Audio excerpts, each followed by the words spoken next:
Be grateful you can sit here, Mom said. It was Christmas dinner, and the air in the house was thick with the scent of roasted ham and expensive pine candles. Mom didn't even look up from her plate as she spoke. She was too busy adjusting the silk napkin on her lap, acting every bit the gracious hostess of a house I was currently paying for. Mom had just finished handing out gifts to every single person at the table except me. My Uncle Silas chuckled from across the table, his face flushed from the premium bourbon I had stocked in the pantry.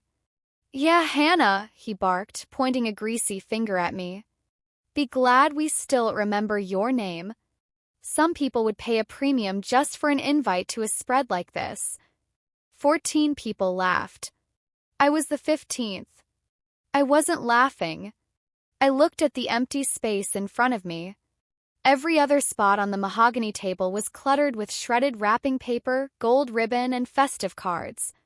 My spot was bare. No gift. No card. Not even a Merry Christmas scrawled on a napkin. And right then something clicked. It wasn't a sudden explosion of rage, it was something quieter. Something final. It was the sound of a door locking from the inside. I smiled a thin, cold line and said 3 words. Good to know. 2 weeks later, every one of those 14 people would be standing at my door.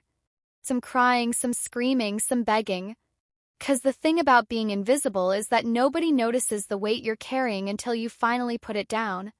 What they didn't know, what they chose to ignore, was that every gift under that tree, every utility bill keeping the furnace humming, and every dollar that made their comfortable lives possible had my name on it. And I was about to stop pretending it didn't.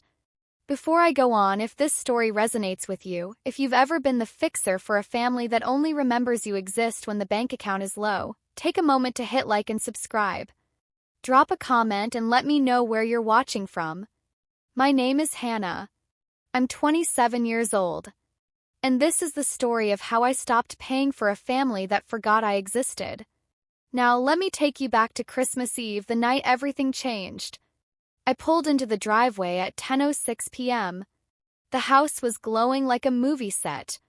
String lights across the gutters, a massive wreath on the front door, and flickering candles in every window. You'd think it was a magazine shoot. You'd never guess that every penny keeping those lights on came out of my checking account. I grabbed the heavy dish from the passenger seat. Mac and cheese baked from scratch because Mom had texted me 3 days earlier. Not Merry Christmas.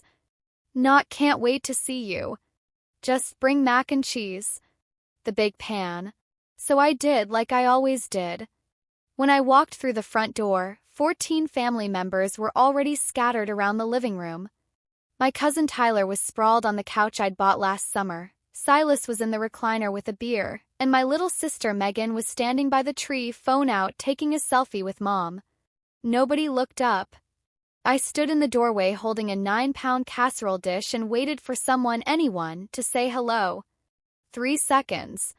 5. 8. Mom finally glanced over Megan's shoulder. "You're late." Put the dish in the kitchen. No hug. No Merry Christmas. No thanks for driving 40 minutes on black ice after a 12-hour night shift at the hospital. I walked through the living room past Tyler, who didn't even bother to move his legs off the ottoman so I could pass. I walked past Silas, who raised his beer but didn't raise his eyes. In the kitchen, I set the dish on the counter and looked through the doorway at the dining table. 14 place settings. Real china, cloth napkins, the good crystal. And at the far end, squeezed between the wall and the kitchen doorway, was a rusted metal folding chair. I didn't have to ask who it was for. The sound of wrapping paper crinkling under the tree drifted through the house, and I remember thinking, this feels like every Christmas. I just never let myself say it out loud before. Dinner was loud and warm for everyone else. I sat on the folding chair, which wobbled every time I reached for the bread basket. I smiled and passed dishes and refilled Mom's water glass twice without being asked, because that's what I do. That's what I've always done. After the plates were cleared, by me obviously, Mom stood up and walked to the Christmas tree. The room got quiet with excitement. This was the annual gift ceremony. She picked up the first box. "For my beautiful Megan," Mom said. A soft gasp from Megan as she opened it. Pods Pro, the newest ones. $249. I knew the price because I'd seen them in the Amazon card on the iPad Mom used, the one linked to my debit card. "For my favorite nephew Tyler," Mom said, handing over a North Face puffer jacket. $350. "For Silas, my rock," Mom said, handing him a watch. On and on she went. 13 gifts, each one handed over with a warm word, a hug, a little performance of generosity. I counted 13 boxes open, 13 smiles, 13 thank yous. Nothing in front of me. Not a card, not a candy cane, not even my name mentioned. Mom sat back down and smoothed her napkin on her lap like the show was over. I heard my own voice before I realized I was speaking. It was quiet, almost a whisper. "Mom, did I?" She didn't even turn her head. She just cut me off mid-sentence, eyes still on the table. "Be grateful you can sit here." The room went silent for exactly half a second. Then Silas filled it. "Be glad we still remember your name," he said, leaning back in his chair with that grin. The one he always wore when he was about to get a laugh at someone else's expense. And the room gave him exactly what he wanted. 14 people. Laughter. Not the sharp, cruel kind, but the easy, comfortable kind. Kind that says, "This is normal. This is funny because it's true." Megan looked down at her phone. She didn't laugh, but she didn't say anything either. I sat there on my folding chair and felt a heat in my chest, not embarrassment, but a cold, hard clarity. For the first time in 27 years, I didn't scramble to laugh along. I didn't say, "Oh, you guys are terrible." I looked at Mom. She was already talking to Aunt Nora about New Year's plans. I looked at Tyler. He was pulling the tag off his new jacket. I looked at the empty space where my gift should have been. And I made a decision so quiet that nobody in the room noticed it happening. I picked up my water glass, took a sip, and set it down. "Good to know," I said. 3 words. Calm. Almost friendly. Nobody reacted. Nobody asked what I meant. Why would they? I was Hannah. I didn't make scenes. I showed up. I brought the mac and cheese. I cleaned up. I stood up, folded the metal chair, and leaned it against the wall. Nobody noticed that either. I grabbed my coat and pulled it on. "Merry Christmas, everyone." A few people mumbled something back. Tyler waved without looking. But then, from the corner of the room, I heard a small voice through an iPad propped on a bookshelf. My grandmother, Lorraine, 78 years old, watching the party from her assisted living facility. "Merry Christmas, sweetheart," she said. Her hand waved at the camera, a little shaky. "Drive safe, Hannah." Something cracked behind my ribs. Not because it was sad, but because it was the only genuine thing anyone had said to me all night. "Thanks, Grandma. Love you." The drive home took 40 minutes. I didn't turn on the radio. I just drove through the dark, past houses strung with lights, and I tried to name what I was feeling. It wasn't sadness. I'd been sad before. This was something colder. I parked outside my studio apartment and sat in the car with the engine off. On the passenger seat was one Christmas card from Nadia, my coworker. "You're not too much. They're just not enough. Anne." I picked up my phone and opened my banking app. I scrolled through the year. Every Zelle transfer, every urgent request, every first-of-the-month payment. 12 months. $14,400 sent to Mom. I stared at that number. $14,400, and be grateful you can sit here. I didn't cry. For the first time in a long time, I didn't cry. To understand why I sat on that folding chair for 27 years, you have to understand who I was at 16. That was the year Mom's second husband left. Paul, Megan's father. He packed 2 suitcases on a Tuesday and drove to Nevada. Everything fell apart. The rent was late. The fridge went from full to bare. Mom stopped getting out of bed before noon, and 12-year-old Megan started asking me, not Mom, what was for dinner. One evening, Mom came into the kitchen and said 5 words that became my entire life. "You're the oldest. You understand." From that day, I cooked. I cleaned. I got a part-time job at a sandwich shop, scraping mayo into bins at 11 p.m. on school nights, and handed my paychecks to Mom for groceries. Megan did none of this. "Megan is still little," Mom would say. "Megan needs to focus on school." Fast forward to me at 22, a licensed nurse. The phone rang 3 weeks into my first job. "Baby, I'm in trouble," Mom told me. "I'm 2 months behind on rent." I sent $2,400. I'd barely finished paying the deposit on my own apartment. But she was my mother. "You're a blessing, Hannah," Mom told me. "I'll pay you back." She never did. Instead, she found a new emergency every 30 days. The electric bill. Megan's laptop. Tyler's car. The requests stopped being requests, they became expectations. My phone would buzz on the first of every month like an alarm. "Send it before Friday," Mom told me. "No, please. No, thank you. Just a deadline." December 26, 6 a.m. I sat at my kitchen table with my laptop open. I downloaded every bank statement from the past 4 years. 48 months. 48 PDFs. I sent them to my printer and watched the pages pile up. I sat down with a yellow highlighter and went through every sheet. Zelle to Mom, $1,200. Zelle to Mom, $1,200. Emergency for Tyler, $300. When I finished, I added it up. I wrote the number on a sticky note and pressed it onto my fridge. $57,600. That number was 4 years of my life. 4 years of night shifts and protein bars for dinner because I couldn't afford groceries after the transfer. And she bought everyone a gift except me. December 27th.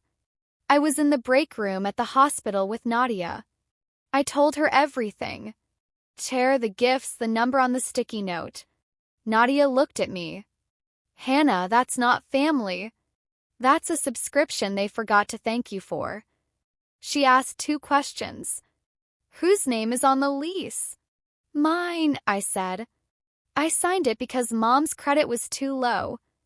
"And does your family know you're paying for everything?" "No. Mom tells everyone she handles it herself." Nadia leaned back. "Then you have 2 things they don't know about. The bank statements and the lease. And that's not revenge, Hannah. That's just the truth."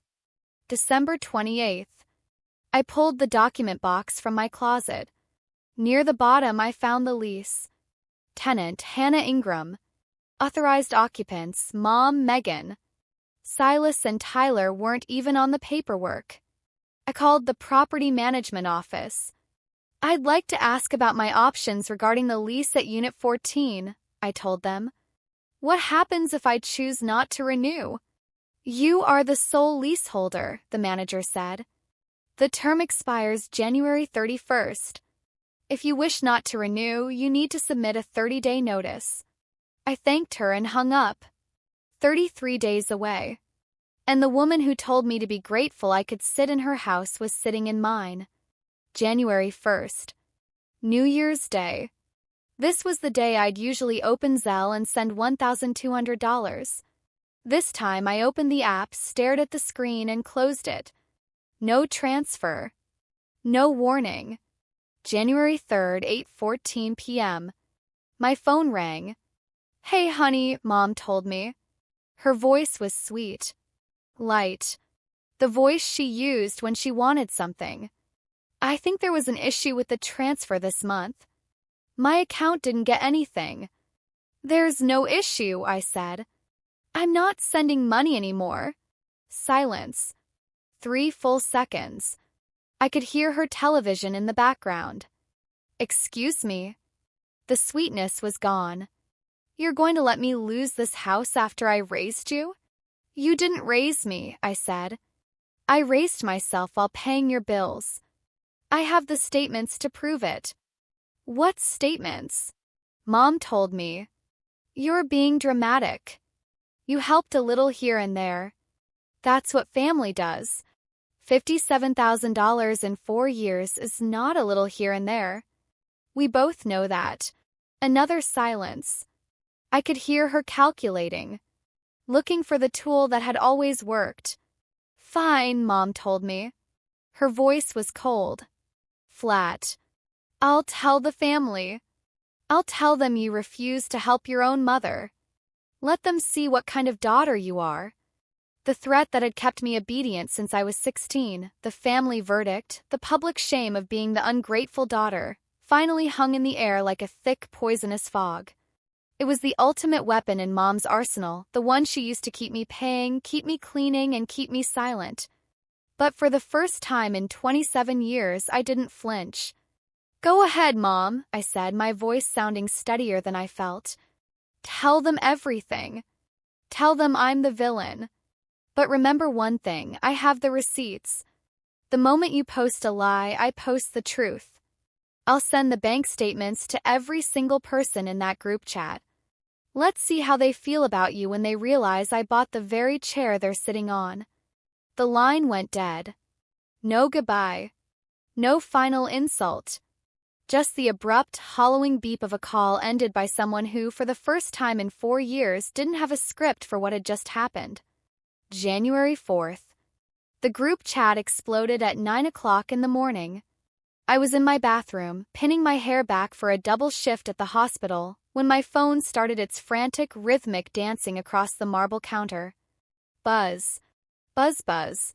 Buzz. It was a notification avalanche. The family group text, 31 members. It included cousins I hadn't seen in a decade, great-aunts who only surfaced for funerals, and the hangers-on who just liked the drama. Mom had fired the first shot at 8:47 a.m. I'm heartbroken. Hannah just told me she's cutting me off financially and leaving me with nothing. I don't know what I did wrong. I've always tried to be a good mother and keep this family together, but I guess that wasn't enough. Then the flood. Aunt Louise, 8:49 Hannah, how could you do this to your own mother? After everything she's sacrificed for you girls? This is beyond cold. Cousin Sarah, 8:52, that's so sad, Auntie. You don't deserve this. Some people just don't know the value of family. Marcus, 8:55, that's stone cold, Hannah. She's your mom, not a stranger. Fix this before it's too late. Silas, 9:01, I always knew she was selfish. Apple doesn't fall far from the tree. That last one from Silas landed like a physical slap. Apple doesn't fall far from the tree. He was talking about my father, the man who had vanished before my 5th birthday. It was the specific wound Mom had spent 27 years making sure stayed tender. 23 messages in 2 hours. 23 people who had never once asked me how I was doing. Never once questioned where Mom's money came from while she worked 15 hours a week at a thrift store. Never once noticed the rusted metal folding chair I was forced to sit in at my own table. All of them were suddenly experts on what kind of daughter I should be. Not a single person asked for my side. I sat on the edge of the tub, my hands shaking. Not from fear, but from the scorching white-hot anger of being tried in absentia by people who didn't have a single fact. I didn't reply. I didn't type a single word. What I did was screenshot every message, one by one, and save them to a folder on my phone titled The Debt. Truth was coming, but it had to be timed perfectly. January 5th.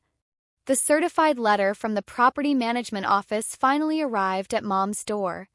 I knew the exact moment she opened it because my phone rang at 4:22 p.m. The voice on the other end wasn't the mom performance voice. It wasn't the guilt voice or the cold threat voice. It was something I'd never heard from her, absolute, unadulterated panic. What is this? Hannah, what is this? She was breathing like she'd been running. "You're evicting me? Your own mother? You're putting me on the street in January?" "I'm not evicting you, Mom," I said, leaning against the cold brick wall of the hospital parking garage. "I'm simply not renewing my lease. The one I've been paying for 4 years. The one I signed because your credit was too low to even get a library card. This is my home. My things are here." "No, Mom. It's my lease. It always was. You were an authorized occupant, and I am choosing to end the authorization." I could hear paper rustling, the notice being turned over and over in her hands as if reading it again would change the ink. "Tenant non-renewal. Hannah Ingram. Effective January 31st. "You can't do this." Her voice cracked, and for the first time it didn't sound like a play for sympathy. It sounded like the foundation of her world was turning to sand. "I have nowhere to go. I have no money." "You have 26 days, Mom. That's what the notice says. I suggest you start calling all those people from the group chat who were so worried about your well-being. Maybe Silas has a spare room." "I'm calling a lawyer." "Go ahead," I said, feeling a strange, chilling calm. "They'll tell you exactly what the office told me. I'm the sole leaseholder. I followed every protocol. There is no legal way for you to stay in a house I am no longer paying for." She started crying then, full, shaking sobs. For one terrible second, the 16-year-old inside me lunged for the phone, ready to say, "I'm sorry, I'll fix it, don't cry." But I held still, 'cause I'd heard these tears before. They were the same tears she used when she wanted a new car or when she wanted me to pay for Megan's art supplies. They weren't tears of remorse. They were the tears of a woman who just realized the ATM was permanently out of order. January 6th. My phone rang at 7 o'clock in the morning. It was a number I recognized but had never seen on my screen as an incoming call. Silas. In the 4 years Silas had lived rent-free in a house I funded, he had never once dialed my number. Not on my birthday, not when I graduated nursing school, not to thank me for the premium bourbon he drank. But today he found his thumb. "Listen here," he barked. "No hello. No hey, Hannah. Just full-volume bluster. I don't know what game you're playing, but you need to fix this house situation now. You're making your mother sick." "Uncle Silas," I said, "your name isn't on the lease." "It never was. You were never even supposed to be a permanent resident." Silence. Kind of silence that sounds like someone running headfirst into a wall they didn't see. "What? What does that mean?" "It means when the lease ends, you need to find somewhere to go. Just like Mom. Just like Tyler." The bluster drained out of him like water out of a bathtub. What replaced it was something small and whiny. "I'm almost 50, Hannah. Where am I supposed to go? You're going to throw your own uncle out on the street? In this weather?" I let that hang in the air for a beat. 6 days ago, Silas, you couldn't remember my name at Christmas dinner. Now you've got my number on speed dial? Funny how quickly memory returns when the rent is due. Click. He hung up. Silas wasn't laughing anymore. The family comedian had finally run out of material. January 8th, 11 p.m. I was lacing up my sneakers for the night shift when Megan called. I almost didn't answer. I had already filed my sister under lost cause. She'd had the bank statements for days and hadn't said a word. I figured she'd chosen the side of comfort, Mom's side. But I picked up. "Hannah." I read everything. Every single line of those statements. I sat on the edge of my bed. "And did you really send Mom over $1,200 every month for 4 years?" "Yes, Megan. Every month. While I lived in a studio and ate ramen. She told me my tuition support came from her secret savings." Megan's voice broke. She started crying, not the pretty crying Mom did, but messy, snotty, real crying. "She made me feel like you were being greedy while she was sacrificing. She used your money to make me love her more than you. I didn't want you to feel the guilt, Megan. I wanted you to have a normal life. But it wasn't a normal life, Hannah. It was a lie. I can't stay here. I can't look at her the same way. What are you going to do? I'm moving into the dorms, she whispered. I'm getting a job. I won't be a part of this anymore. For the first time in years, a phone call with my sister ended with me feeling like I had a teammate instead of a burden. January 10th, Sunday. 9 o'clock in the morning. I'd just come off a 12-hour shift in the ER.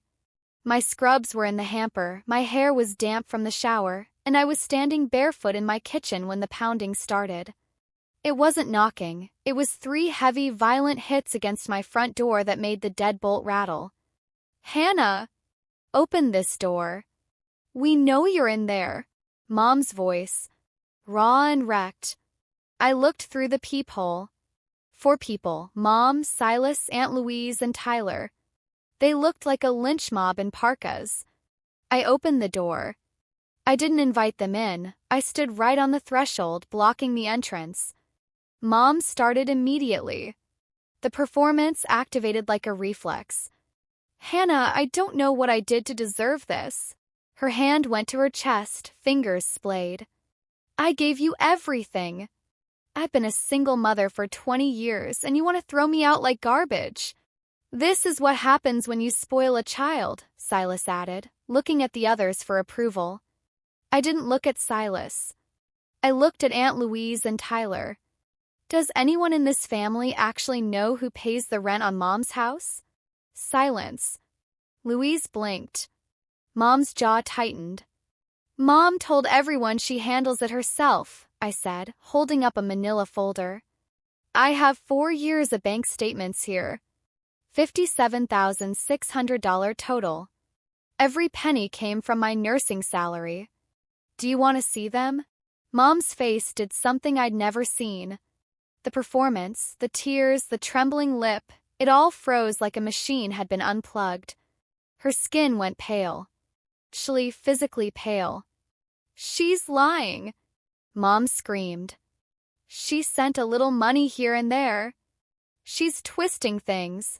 Actually, I said, someone else wants to weigh in. I accepted a FaceTime call from Grandma Lorraine and turned the phone screen toward the group. My grandmother, 78 years old, sat in her recliner, eyes sharp and steady.